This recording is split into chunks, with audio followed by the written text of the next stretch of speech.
सोलापूर जिल्ह्याचे पालकमंत्री जयकुमार गोरे यांनी माजी आमदार आणि काँग्रेस नेते दिलीप माने यांच्या निवासस्थानी सदिच्छा भेट दिली। या भेटीने राजकीय वर्तुळात चर्चा रंगली असून आगामी बाजार समिती निवडणुकीच्या पार्श्वभूमीवर या भेटीला विशेष महत्त्व आलं आहे। या भेटीत नेमकं काय घडलं हे आपण पाहूयात।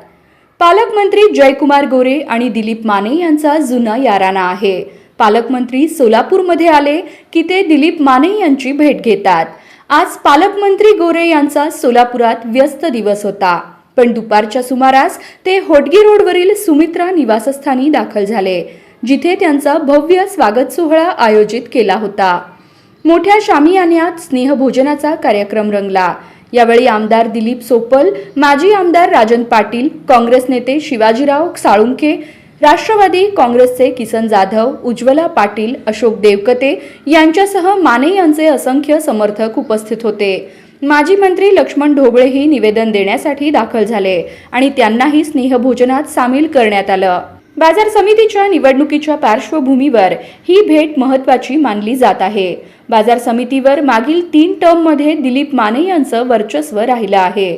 मात्र यावेळी भाजपचे सचिन कल्याण शेट्टी यांनी निवडणुकीसाठी तयारी केल्याने राजकीय रंगत वाढली आहे। गोरे आणि दिलीप माने यांची जवळीक नव्या राजकीय समीकरणांची नांदी आहे का, याकडे संपूर्ण जिल्ह्याचं लक्ष लागलं आहे।